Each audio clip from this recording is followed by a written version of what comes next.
Excellent. All right, we have with us this morning Dr. Hanley, Dr. Owen Hanley. I believe you're a pulmonologist.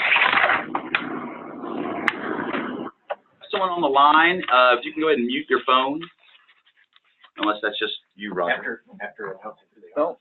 Well, who do we have online? She's probably already muted. Oh, hey, Jomo, it's Nicole. I'm on mute. Oh, Nicole. Good morning, Ms. Stewart. All right. Well, I'm going to go ahead and turn it over to Dr. Hanley. As we all know, air quality is frankly, it's an important issue here in our community. I characterized it several years ago as one of the two existential threats. One facing the state, which was our impending budget crisis. We saw how that's been working out. But then for our local community, air quality, which has has multiple impacts. We have had a tendency lately to focus on the economic, but to give us a well-rounded picture, I wanted to invite Dr. Hanley to just walk us through really the health impacts. I mean, there's a reason why this is an imperative under the Clean Air Act, and that's mostly because, again, it's unhealthy to breathe bad air. It's not a real shock. Did I assume that fairly well? Okay. Well, Dr. Hanley, I will turn it over to you. So I grew up in Boston, and although it happened before I was born, everyone knew about the Coconut Grove restaurant nightclub fire. So in November 28, 1942, in Boston, at the Coconut Grove nightclub, the worst nightclub fire before or since occurred. And 492 people died. So they were, after the fire, people were brought to all the famous hospitals in Boston, and over the next few days, they just kept on dying and dying. And what shocked the medical community that they didn't understand was that most of these people didn't have many burns.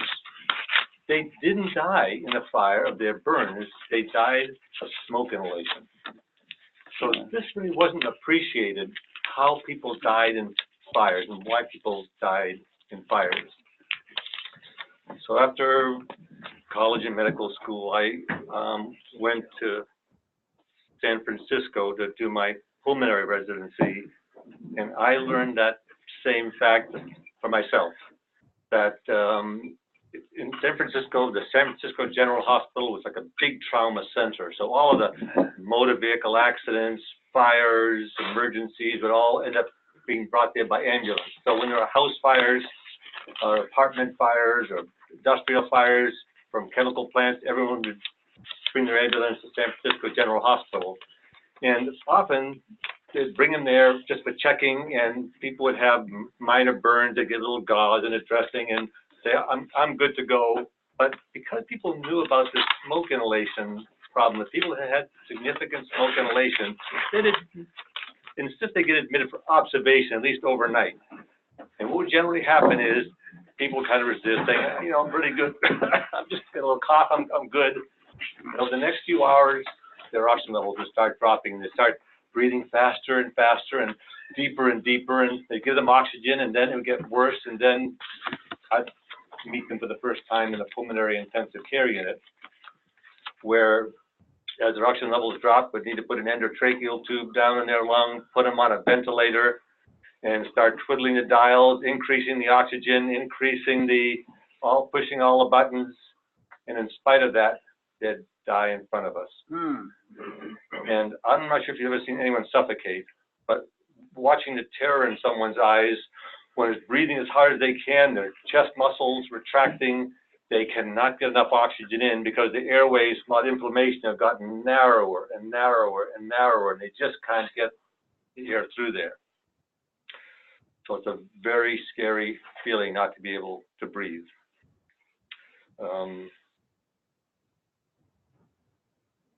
We've known for a long time that breathing in smoke is not a good thing.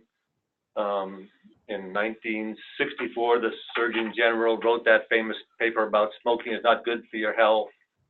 In 1970, a Republican president, Nixon, who was very struck by all the new satellites showing pollution over the country and the Cuyahoga Ohio fire where the Cuyahoga River spontaneously went on fire because it had chemicals in it in Ohio, prompted him to, by executive order, create a cabinet, in his cabinet, an EPA office within the cabinet, Interior Department, and he went to Congress and asked that they pass a Clean Air and Water Act and set standards for water and air, and that was in 1970, and that passed with bipartisan support, and that's what we have today. So, back to San Francisco. This is San Francisco a couple weeks ago when the wildfires were down there. Yeah. But this looks a lot like I was in New Delhi in March and in Kathmandu, and that's how people walk around in those two cities. If you go to Thailand, many cities in China, that's what you see in the streets. Luckily in our country, our air is much better than that in most places. Uh-oh. No, just 1 second. Oh, okay. So this is in the Dubai airport. As I went through, I saw this display there for spying stuff in the, so they label pretty strongly the things about smoke, and we know that breathing smoke, like the Surgeon General said, isn't good for you. And the reason is the airway system is a filter. So particles that are big, like more than 10 microns, get removed in your nose and your upper throat. Ones that are 2.5 to 10 microns get pulled out of the trachea. Little stuff, the smaller than 2.5 microns, are so small, like BBs, that they can get all the way down to the alveolar sacs, that's what we call the PM 2.5 that you hear so much about. If they're even tinier, PM 0.1 or smaller microns, they can go right through the cells into the bloodstream. So the particles, people talk about the PM 2.5, but actually the particles aren't the problem. It's what's on them. So think of a Lipton tea bag. You drop it in that hot water, and all of a sudden you see this suffusion of color in that clear water. And that's what happens in your lungs when the particles hit. All the chemicals on their surface leach into the lung, irritate the lining, and go into the bloodstream and get absorbed and circulate. So the PM 2.5 is just, we're just talking about the size of the particle that can get in, but the real harm is what's on them. So in Fairbanks, where most of it come from, I think we all know the majority of it is wood smoke. So wood smoke is bad because the incomplete combustion of it produces these particles. If you had a really high temperature to burn things, a few thousand degrees, all that would come out is water and carbon dioxide, and it wouldn't bother anybody. Gasification. But wood stoves don't burn hot enough. Masonry stoves, get those expensive masonry stoves that people have, they burn hotter, and so they burn cleaner. Hot is good. So the chemicals that come out of the wood smoke there's hundreds of them. These are some of them: formaldehyde, dioxin, which is that cancer-causing stuff you remember from back years ago, toluene, naphthene, benzene, tons of polycyclic aromatic hydrocarbons. So there's all of these that get produced because of incomplete combustion. So the chemicals end up on the particles, they go into the airways, then to the blood, and then every place that blood goes, which is your brain and your liver and your kidneys and all the other organs and across in the placenta. So the chemical list we saw, what do they do? Well, some of them are carcinogens, some are DNA damagers, some are clot provokers, that's why you get heart attacks. Some are inflammation provokers, that's why you get asthma and other irritation. Some are cytotoxins, that is, they directly kill cells. If they give there's names for all of them. If it kills your brain cells, it's called a neurotoxin. If it kills your kidney cells, it's called a hepatotoxin. So there's different kinds of toxins depending on where it's hurting. So what's the safe amount to inhale? Well, I think you should just restrict your 5-year-old maybe to 5 cigarettes a day. Maybe a 10-year-old can get 10 cigarettes a day. So in an effort to set some limits, the EPA has set these limits for PM 2.5. So in the U.S., it says 35 micrograms per cubic meter is the limit. Guys, after that, it's too much. You got to do something. Other places have different numbers. So you can see Australia's got a different number. The EU has a different number. But the thing to know about these numbers are, these are regulatory limits. They're not safety standards. It doesn't mean it's under 35, oh, it's good. It's kind of like regulating how old you have to be before you can buy cigarettes. Oh, good, I'm finally 21. Boy, I'm 22, I can safely smoke now. I couldn't safely smoke when I was 19, but now that I'm 22, I can smoke all I want because they say 21, you can buy cigarettes. That's just a regulation. They have to say, well, under 21, you can't buy alcohol or heroin, but after a certain age, oh, it's all on you. So it's not a safety limit, it's just a regulatory limit, because we know that the levels, even down at PM 2.5, are 5 are hazardous. It's just like smoking 5 cigarettes. That's better than smoking 30, but it's still hazardous. So for example, at levels of 35 micrograms per cubic meter, we're talking about you'll inhale 100 million particles in 24 hours. The lungs and body is really good at getting rid of stuff, but at some point it just gets overwhelmed and can't handle the volume of stuff that gets stuck down there. How harmful it is really, really complicated. I should mention a little bit about Bill Simpson from the University's air chemistry proposal. In a minute, I'll try to remember to do that. But the shape of the particle matters. So some are more likely to impale in the lung and be hard to get out. So those some of those are asbestos fibers. You can imagine that impale and be kind of hard to get out, where some you could cough out easier.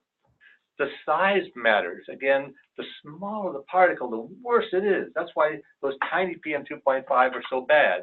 So you can imagine if I had a bowling ball I dropped it in the table, it would have a certain surface area. It would hit, maybe this much would hit the table. If the bowling ball was full with talcum powder, as it dropped, it broke open, the whole room would probably be covered with talcum powder. So it's the same volume as in the bowling ball, but as it breaks open, it's a huge volume to deal with. So small is bad, and it overwhelms the removal mechanisms. So we talked about the composition of the particle is what's bad. So it's like migrants coming across the Mexico-U.S. border. You know, if they're mothers with babies, they're probably not very dangerous. Maybe there's a problem with immigration, but it's not like drug dealers coming across with drugs and machine guns. It's the same way with the particles. The PM 2.5 is a dangerous vehicle just because it can bring stuff down, and wood smoke is bad because it has so much stuff on it. It's way more toxic than secondhand smoke. So cigarettes are a very simple thing. It's just all it is a leaf. It's pretty purified, and it's burned at a high temperature. So if you see someone smoking a cigarette, if you were to put a little temperature probe at the end of it, it's about 900 degrees, and you see that red light at the end of the cigarette? So it's burning pretty high, so it actually pretty completely combusted. So it's not good to smoke cigarettes, but it's a pretty filtered stuff, and a lot of it is at a high temperature, so you don't have nearly the pollutants that come out of wood stoves, which are burning at half the temperature of the cigarette. So what's the magnitude of the harm? So we all are terrible with statistics. You know, people come up and say they're afraid of going to get killed by a bear attack, or if you go to Florida, a shark attack, or an airplane ride, the airplane's going to crash, which are all really, really unlikely things. We lock our doors at night because some intruder might come in. There are people who get killed, but that is tiny compared to people who die of what they eat or what they inhale. What you eat, what you inhale causes most deaths, not intruders and sharks and bears.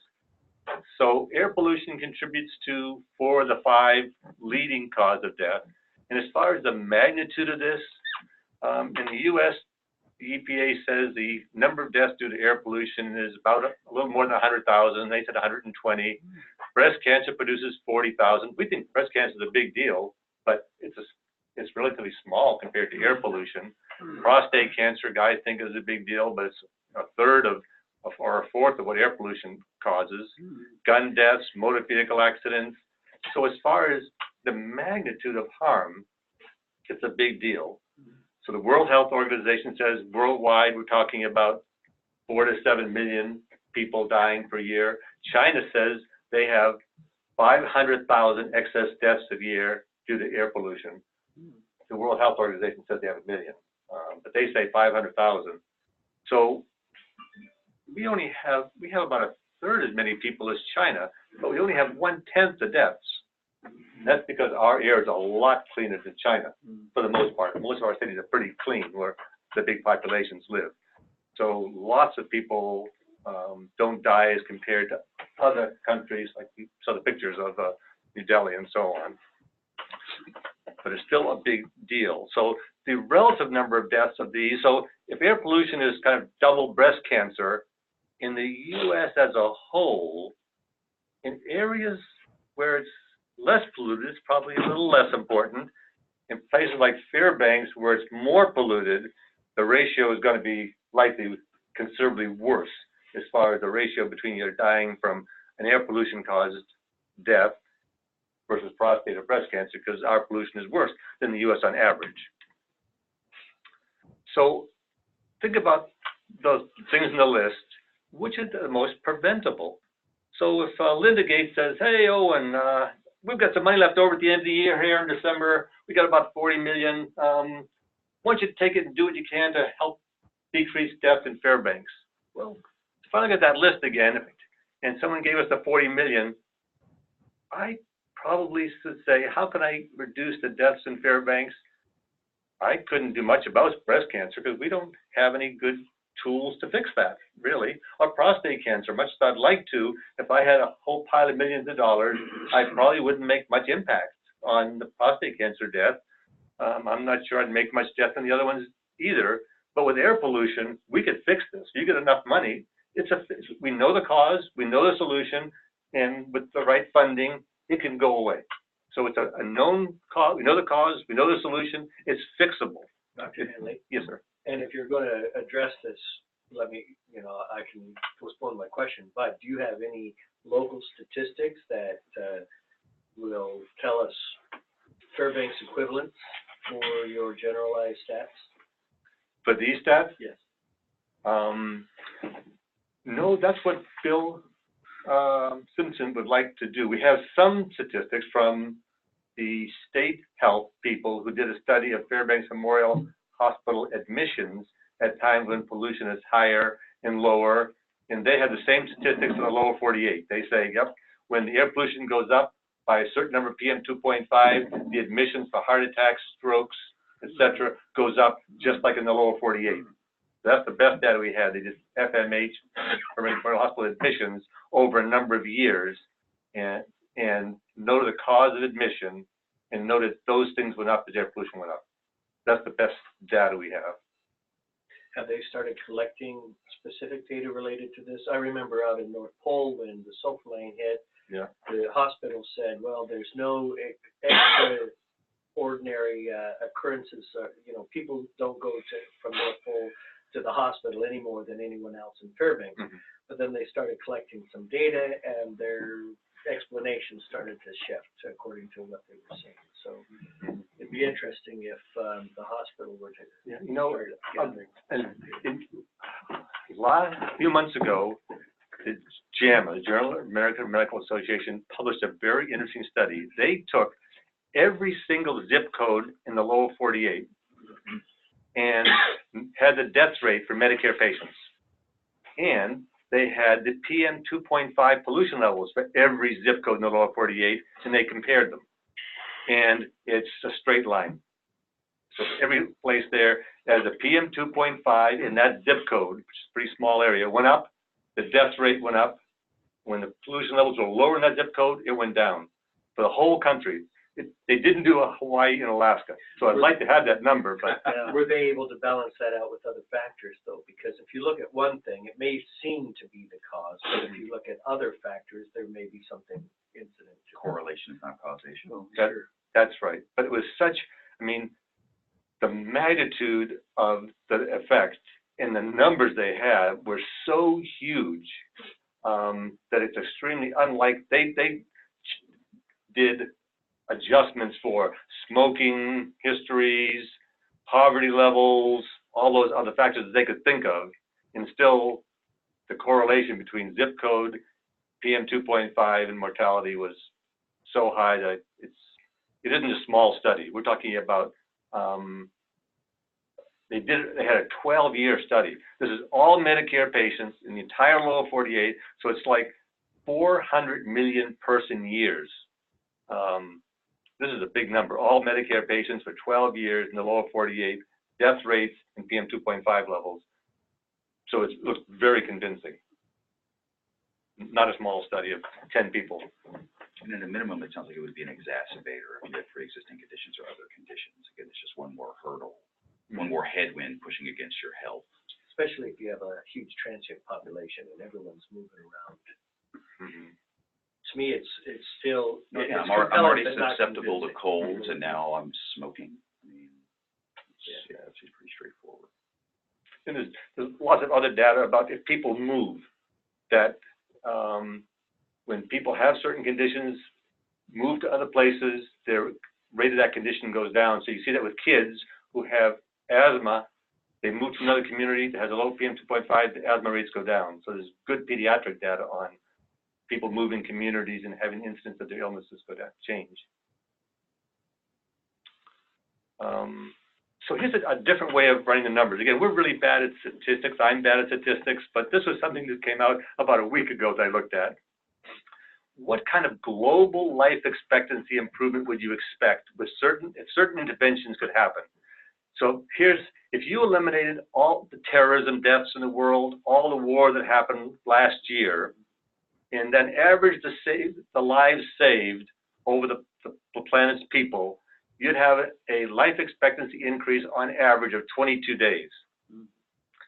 If you could fix all the sanitation problems that kill people, the poor sanitation that causes Shigella and Salmonella in countries in the world, you'd have an average life expectancy improvement of 7 months for the planet. If you make cigarettes gone, as of tomorrow there are no cigarettes in the world, that would make a big impact because lots of people in China and Russia smoke, a big population smokes. You'd have an average life expectancy for the whole planet of increasing 1.8 years. If the PM 2.5 fell from current levels to 10 on average, you'd have a 1.8 year life expectancy increase for the entire world. So this is another way of looking at the numbers that it's not a little thing. It's compared to many other interventions like stopping war, fixing sanitation, stopping smoking, it's a big impact on health. So instead of praying for peace on earth this Christmas, we'll pray for no fear. I mean, I'm not saying stopping war and terrorism is not a good thing. It's a good thing, but. Well, that is skewed a little bit because, as you have just said, in Asia, the pollution is much more rampant than it is in the United States.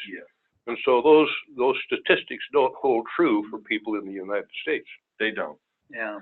Fairbanks is more like Beijing in the winter than it is like Boston. Most of the United States has very clean air. So we're just talking about, we'd like to clean up a few spots in the country, like Salt Lake, and they have a bowl problem and air pollution problem too. One of the things that's important for the economics of this is that all this, talk about death statistics, but death is only a very small part of the economic impact. That I was in ROTC when I was in college, and in ROTC they made a point that it's much better to wound your opponent than to kill him. If you kill someone, there's one fewer enemy to fight. If you wound someone, that is much harder on the enemy because they have to have the medics come and take people away, and other people have to help them, and so you take a lot of the enemy out of action by wounding some people. In the same way with our health costs, the big health cost of air pollution is all of the chronic illnesses. So if someone dies from a heart attack, that's bad, if someone has 10 years of chronic illness from air pollution, that's really expensive. And, you know, medical care is ridiculously expensive. So there's lots of health effects that result in chronic illnesses like deep venous thrombosis, clots, increase by about 70% every time that PM 2.5 goes up 10 micrograms. So I didn't check the PM 2.5 today. Maybe it's 25 in Fairbanks. Sometimes in North Pole, it's 125. So that would be a 10-fold increase. So you multiply 10 times 70%, and you have a 700% increase in clots that is likely to occur. That's what statistics everywhere in the U.S. shows. So spikes in pollution cause your blood pressure to rise within 30 minutes. When I was So North Pole is 104, Fairbanks is 61. okay, what is it, David, for numbers? 104 in North Pole. Wow. Could you say that again, please? 104, unhealthily sensitive group. So the day that picture of San Francisco they had one day that was really bad. It was like 160 one day. That's what the people who live in that. Right. The forest fires. Yeah. So over 100 is really bad. 35 is the limit. But 35 is not good, but that's the limit. So 100 and something is bad. So within minutes again, heart rhythms become irregular. And we've known this for a long time. I used to work in the emergency room when I was at medical school at UCLA, and we knew that when air pollution got bad in LA, we're going to see more people in with heart irregularities and heart attacks in the emergency room that day. It was, some things happen really quick. It takes a long time to get emphysema. It doesn't take except a few hours to have a heart rhythm irregularity from these particulates. Alzheimer's occurs earlier in life. If you've got a twin brother and he lives in a clean area of the country where the air is good, he's going to have, by my age, he'll be 2 years cognitively younger than I will be. That your brain aging increases the higher the PM 2.5. So this is a big problem for me that we know again this winter, pregnant women are going to be exposed to levels of PM 2.5 that are going to be toxic to their babies. So there's very clear evidence that this stuff goes across the placenta, miscarriages increase, stillbirths increase, birth defects increase, low birth weight increases as the PM 2.5s go up. But for young kids, you see a lot of things in childhood development. It's a neurotoxin, and when the baby is born, all their brain cells aren't there yet. They develop over the first couple of years of life, but if they're exposed to neurotoxins, that's a very sensitive time. The same for lung growth. When you're born, all of your lung alveoli aren't developed yet. They continue to develop for a few years, then you get full lung size as you get older. But they don't get to be full lung size if you're exposed to toxins. So these children become adults who will never reach their full lung capacity. So it's lower, it doesn't get better. If you're 21 and move to a very clean area, it never gets better. It's always a smaller lung size. It's like putting Chinese women who make their feet small or something. You know, when they take those off when they're 21, the feet don't suddenly grow when they're 21 to be size 7 or something. So this results in lots of more health problems for adults because of the exposure they had early in life. It limits their exposure to be outside. Because if you're exercising when the air is polluted, you're breathing 10 to 30 times more pollutants in as you breathe in and out, and that causes that many times more harm. So you don't want your kids to exercise when polluted. You like the kids to exercise. We talked about the lung development. So that's the end of the presentation. Really, we're kind of talking about the what should we do, and the we on this. You know, the two big ways we get toxins in us are what we eat and what we breathe. But we have a lot of control over what we eat. You can choose what you want to eat. If you send your kids to school with a lunchbox, you can choose that. If you don't like the water that they have at school, you can send them with a water bottle. But you can't send them with an air bottle. They're going to breathe what the schools downtown have. They're gonna have to run at the West Valley track with the air is there. They're not gonna carry an oxygen mask running on the track. So we have a lot of control over the things we ingest. Individually, we don't have a lot of control over the things we inhale.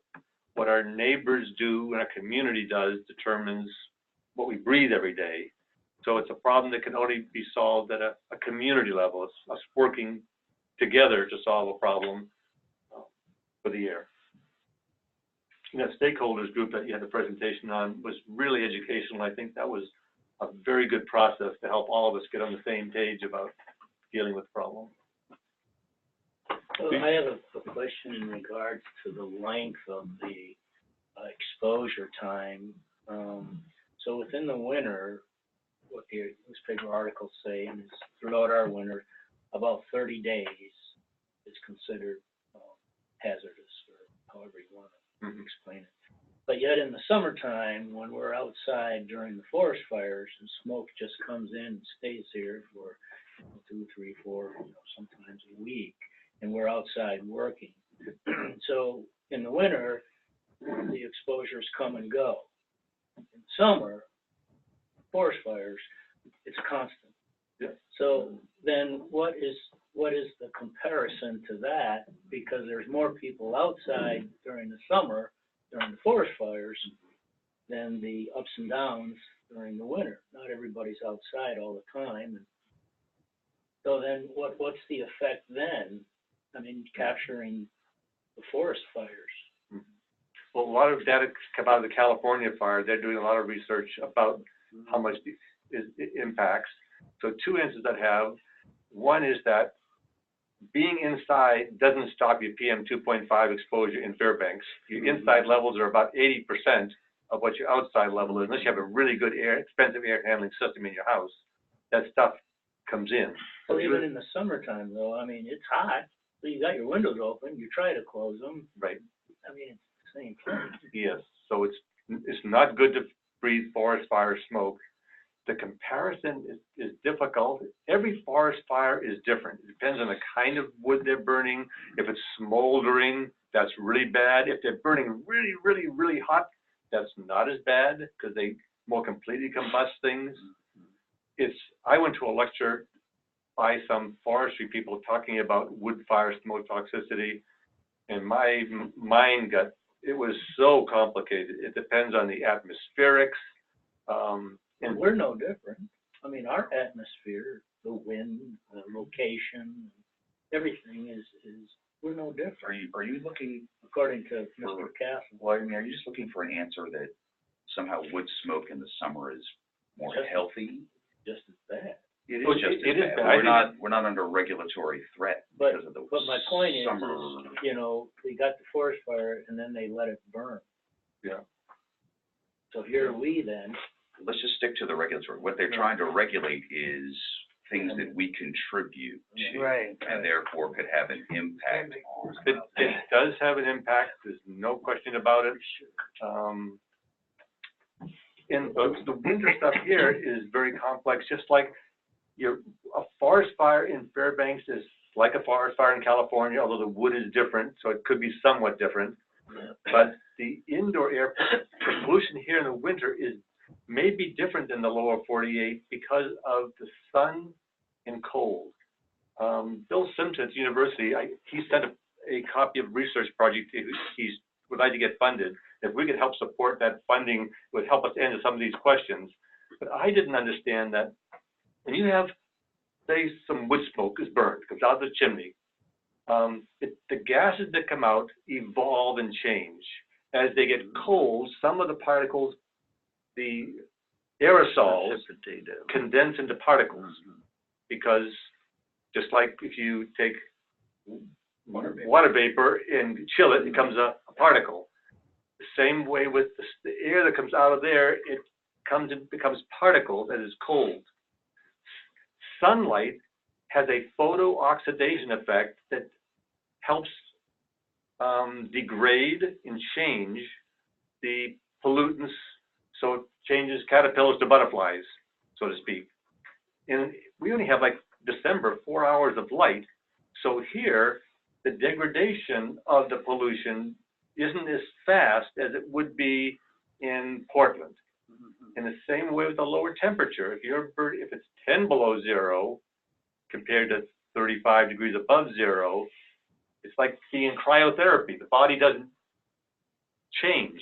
It holds things in a earlier state, and they don't evolve to break down.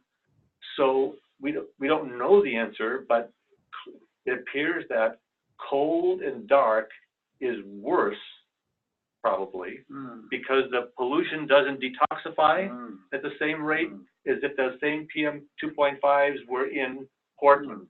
So it may be that a PM 2.5 level of 35 here is worse than one in Portland, but we don't know that. But that's part of his research. It's very complicated how all these gases break down and evolve with time, depending on temperature, sunlight, how they disperse. They don't disperse around here because we have an inversion. So we have more problems here than elsewhere would with the same PM 2.5. I have a question. You mentioned a little while ago, Dr. Hanley, that I guess you put a form on a foot and the foot doesn't grow as you get older. You've made the Chinese example. But does the toxicity of wood smoke or pollution impair the immune system when you're young to the extent that symptoms may not show when you're young, but as you age, symptoms begin to show? I have in mind the native people, the older native people who all had wood smoke fires, who lived in an environment where there was an awful lot of smoke. And it seems to me, I don't have statistics to back this up, but it seems to me like the incidence of dementia is higher among the older native people than it is the younger native people, and it's higher among the older native people relative to the Caucasian people who didn't have that environment. Is there any credibility to my observations? I don't know about the immune system mechanisms involved, but clearly dementia goes up the more pollution you're exposed to, the longer the levels of exposure. There's been a big study on pollution levels and dementia, and it's particularly striking in women for some reason. And that's consistent because you go to a lot of the nursing homes, and it's the majority of the dementia patients among the native people are women. Interesting. I have a kind of an exact corollary question to what Bud was saying, and that's other places where, as was pointed out, the natives had used wood for cooking heat. That's also true in Africa, India. They use quite a bit of wood still. In fact, during the air quality group stuff, there was some brief comments about that. It's pretty surprising that their air has more 2.5 than ours does, not because of inversions, and they have plenty of sun, but they burn with wood. Is that your remembrance too from articles on that indeed that's why Africa, India, it's not from cars necessarily, or at least not as much in India, but rather from regular burning of wood just to heat water, to make tea or to make food? Every place is different. For example, that in Delhi, people all wearing masks. A lot of that is agricultural burning. It's warm there, so they can grow 3 crops. So they grow 1 crop from June to September, then burn the field. Millions and millions of acres in India. They're very food self-sufficient. They plant another crop, and they burn that in February. Terrible pollution happens. Then they burn it again in May. So they have 3 crops a year and burn. In Kathmandu, there's no burning. It's a mountainous community, but they have tons of brick plants and cement plants for building purposes. Coal. And it's, yeah. I mean, they usually it's coal-fired probably. A lot of it's dung fired. Dung fired.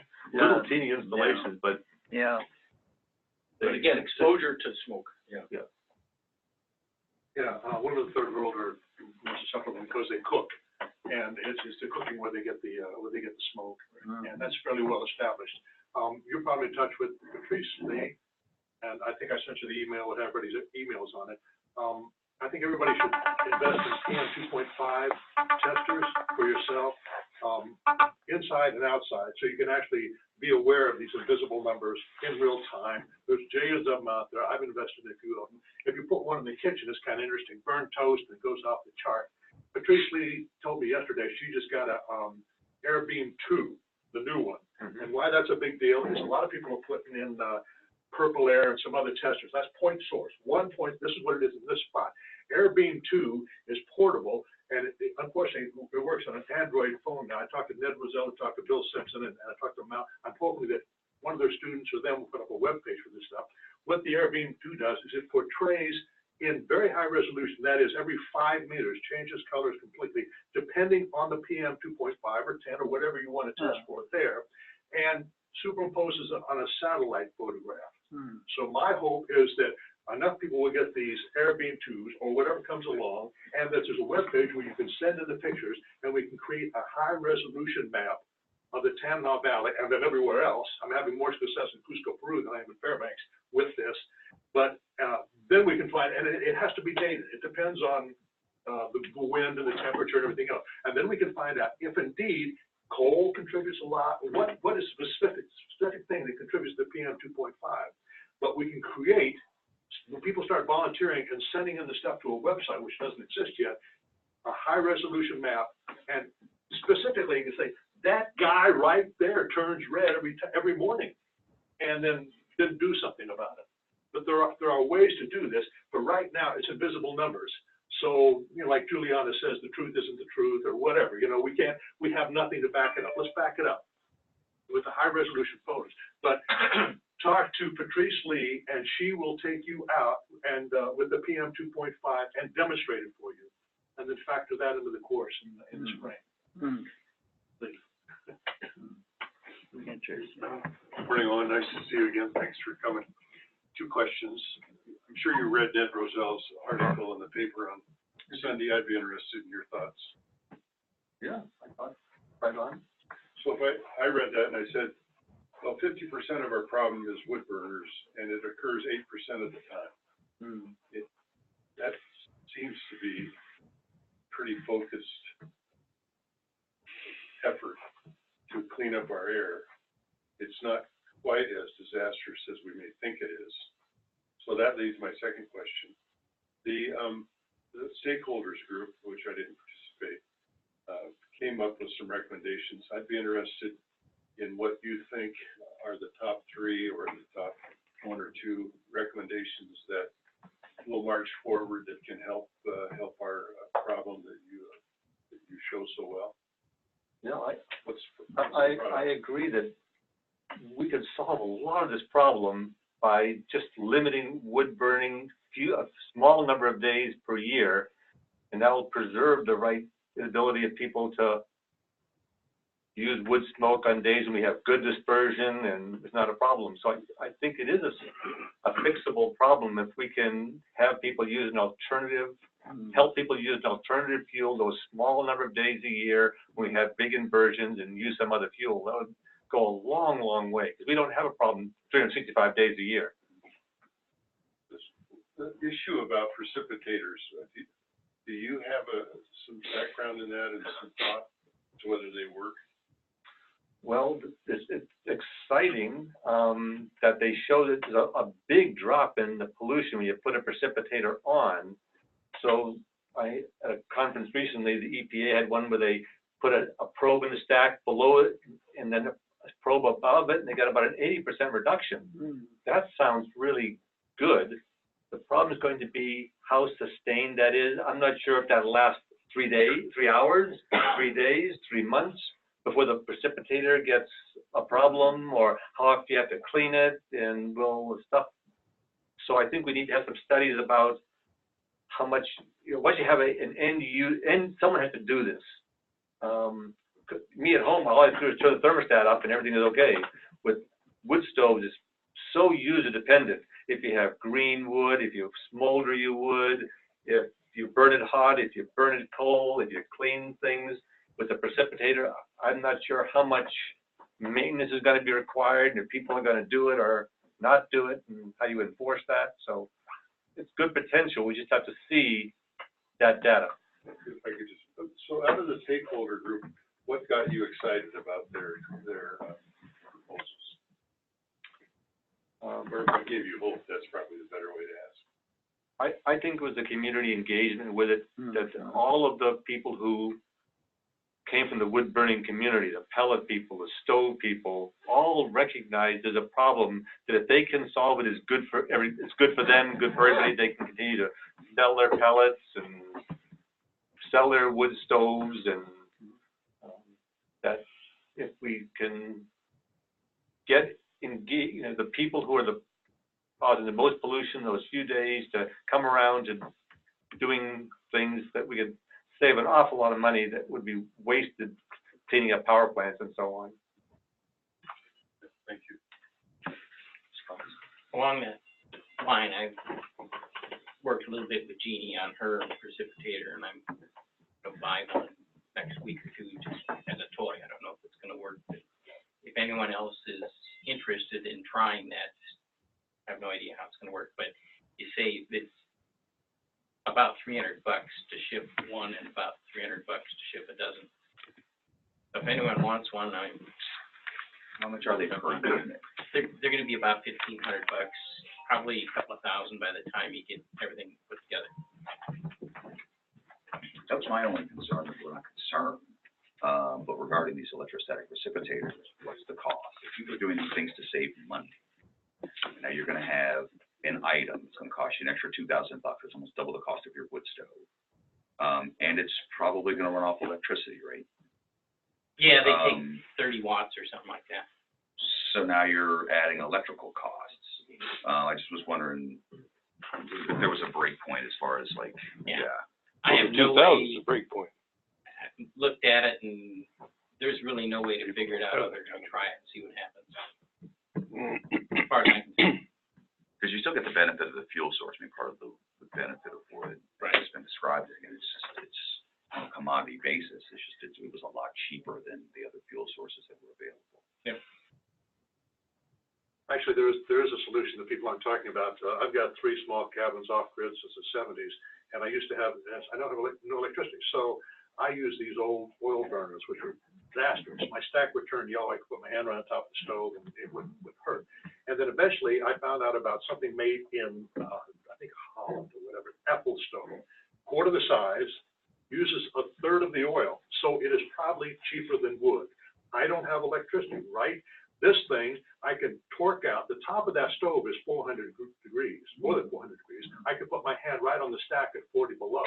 So it uses, probably it's cheaper than wood. And because of these rainy days we're having now, I think everybody should have one of these things for security. I mean, if I went home and read books when it rained and you couldn't drive on the road, which I did one year, and then I came back a week later and I noticed the lights were out. I don't have a radio or TV either. I mean, they could probably nuke Fairbanks, and I'd be the last to know because I'm self-contained. So this would be a security thing, and it also is probably cheaper than wood. So there are better oil stoves that don't use electricity that we should have in just in case it rains on ice and are cheaper than wood. Well, and there were gasifying stoves, wood stoves, and wood appliances. Again, the gasification means that you don't have all the particulate matter. And you get a much higher efficiency rating if you set up properly. Yeah. But again, we have to work with what we have and the neighbors we have. I have these. I'm just a guy out in the woods, and it works. Ethel stove, you say? Ethel? What do I burn? No, the oil stove. The title of the stove. EFEL. And they make wood ones too. And the thing they do that is besides just designing one, they have a little ball of metal fins on the inside. So once that heats up very quickly, blue flame. And that's the difference. It burns completely. And I had to reverse my stack because the old stack would shoot everything out the stack. Now, if I did that, the stuff would come inside. And I found out what was in the oil that I was burning, the #1 diesel. There are other stoves that would work, but we should have these for security. And if we breathe, I mean, it helps. And it's probably cheaper than wood. Somebody should figure that out. I'm not that smart.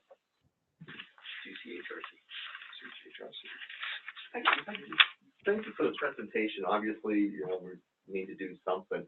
just kind of curious. I was born and raised in Fairbanks. I remember my grandparents having the old coal stove downstairs and cleaning that on out. Next door neighbor to the house, Dr. Morrow, had a coal stove as well. Is there any historical data as to how the air quality of Fairbanks has evolved?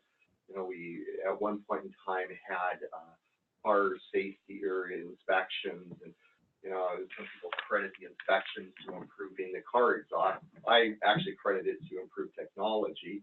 So I was just wondering if, you know, there's some trackable thing or some way of knowing what we have come from. Yeah, I don't know about how far back they have good data in the, I don't think they could measure PM 2.5 in the 30s and 40s and 50s And the population was small enough, it wouldn't be easy to get a statistic on people that had pulmonary problems necessarily from back then. It's hard, not easy to discriminate on death or your problems back then. Yeah. I mean, just the population increase has been part of the problem. You know, if you have a town of 15,000 people, you can get away with a lot. When you have 100,000 people, you can't get away with as much. So hopefully Fairbanks will continue to grow with time. So we have to get cleaner and cleaner as we want to put more and more people into this bowl.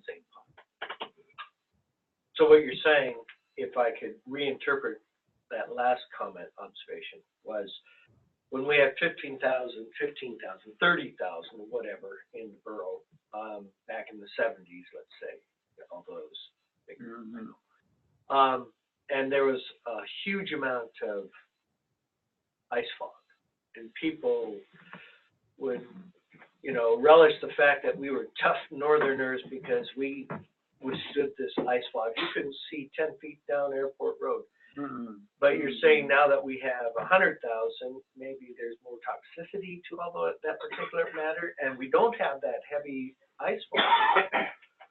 So it seems that the problem was worse back then, but now everyone's saying how much worse it is. I mean, comparing us to Beijing is still incredible to me. It's incredible. I've been to China, and we're nowhere like that air quality. So, but I know numerically they statistically say. But am I on the right track? You're saying because we have more people contributing to that toxicity level, perhaps, then even though it's not as apparent as far as the ice fog, we still nevertheless have a greater issue. I'm not sure if I'm on the same. Yeah, I think it's really complicated to figure that out because a lot of ice fog is moisture. So, and it's very temperature dependent how much moisture gets condensed, and wind has been warmer lately. The PM 2.5 you can't see. We're mainly seeing other stuff. So if it's PM 2.5, you see stuff out there, it's the other stuff, not the PM 2.5 you're seeing because it's too small to see. So even in large volume, you know, you can't see a particulate matter, but you thread them together and all of a sudden you can see. A lot of it is bigger particulate stuff you see, coarser stuff. But I mean, I wish I knew the answer to that question, how toxic was the ice fog 30 years ago when I first came up here compared to now. I could grab a section of that and a little bottle of that and we'd know. I don't know.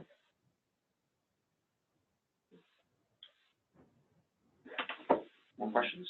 Yeah, something Carl said struck a note in my brain that research I've read indicates that youngsters, infants, toddlers spend 95, 98, 99% of their time indoors, especially in the winter. And quite often, the air quality indoors is worse than it is outdoors. Right.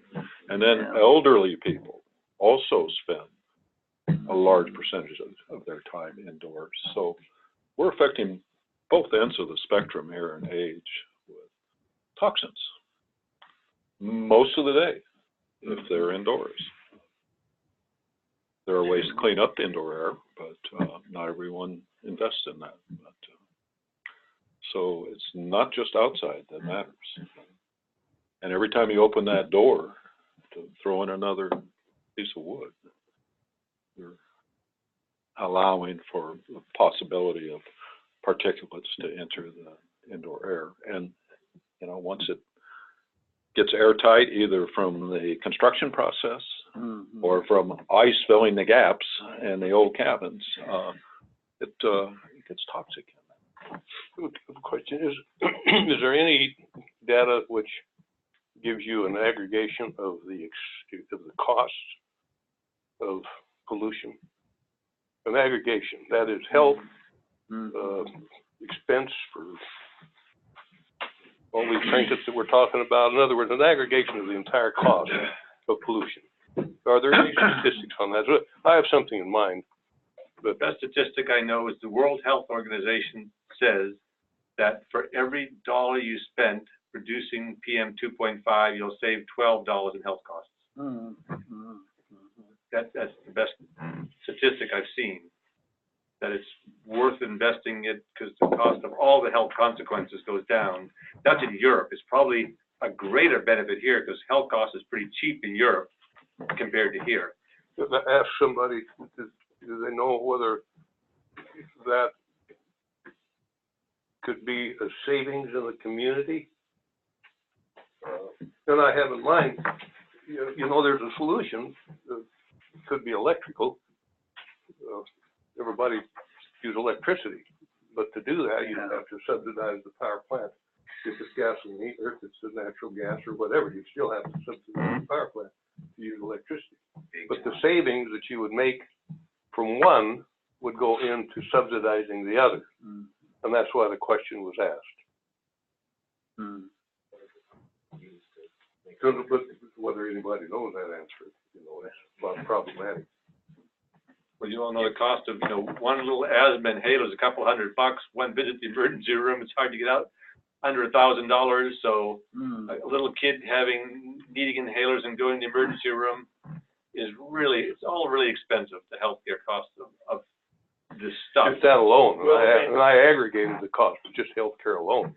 And to Bud's point, I was speaking with Chris Fladdick a couple weeks ago in Anchorage. He's EPA Region 10, and talking about what we need to be doing and how many millions of dollars actually the EPA has invested in our community.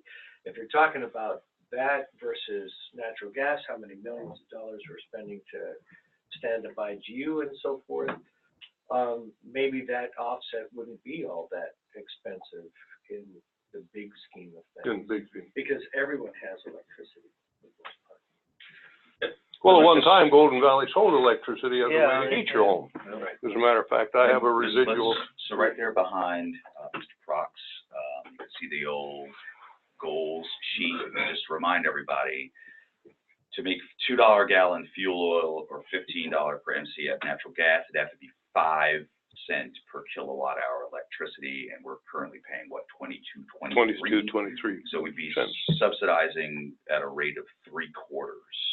I mean, it's a substantial subsidy. It is, but it depends on what portion of the population you deliver it. Let me make sure I comment. Okay, Dr. Well, Hanley, it's substantial, but so is the cost of healthcare. That's true. So the air quality group that we were members of, I think we're the ones in the room right now, dealt with the question, entertained the question of subsidizing or having the incentive that if we had the worst burners, the people that are producing the most problems, because it's not as if you have to have the entire population that has one of these heaters or whatever. If you had 500 or 1,000 people that were the right ones, and you provided them a subsidy for the electricity that you would burn, where you, instead of being no ash, you actually have installed an electrical heater so that you turn off your wood stove on an inversion day or on an alert day, and then run electricity until the alert is over. That is a potential solution that was discussed. The group got into the point that, well, that's true, but it's easier said than done to just have an electric heater. You have to have circuitry, possibly 3-phase at times, so there are some complications. But that was one of the recommendations. It was either one or two of the recommendations that it would incentivize people so that they have alternative sources, and it doesn't have to be alternative oil, because it would be cheaper to have electrical heat for maybe 30 days a year, less if you're able to partly solve the problem. There's only 15 occurrences a year. So that was discussed as one of the recommendations. I'm not saying it at the tail end of it. Most of the recommendations are, gee, state, in making your SIP and recommending to the EPA, we need to deal with these sorts of things. So there, we were pointing to and recommending that this be further looked at, because it would be a possibility. GVA wasn't excited about the possibility, but they'd rather do that than do multi-million-dollar changes to the power plants that wouldn't necessarily create the improvements in PM 2.5 for the relative funds.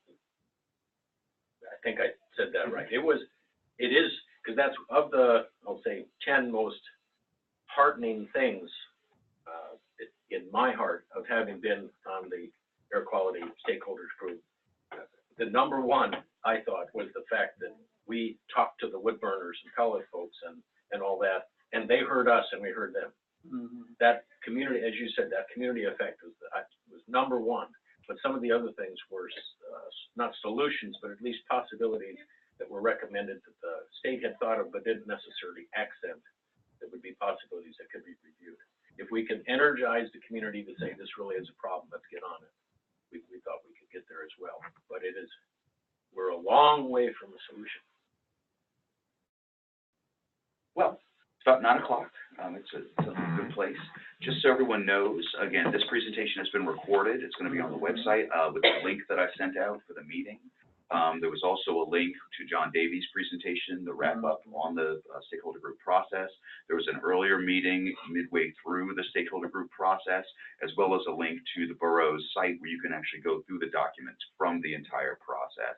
Everything that the group reviewed, all the discussions they had, notes from different sub-meetings. It's actually, there's a lot of material on the stakeholder group website, plus I believe the full breakdown of the recommendations with their scoring. And so that's, I think Jim would say this is going to be a continuing community conversation, because it is a community problem, and we should, as a community, we need to work on it and get it addressed as a community. And we can, if we work together. Sir. Joe, we shouldn't adjourn without recognizing the celebrity in the crowd today. Today is Bud's 89th birthday. Happy birthday to you. Happy birthday to Bud. Happy birthday to you. So it wasn't really great. All right. Thank you very much. Thank you, Mr. Wilkins. And thank you, Dr. Hanley. And thank you, Yeah, Dr. very good. Well, Before Dr. Hanley goes, 15 years ago, I had a condition called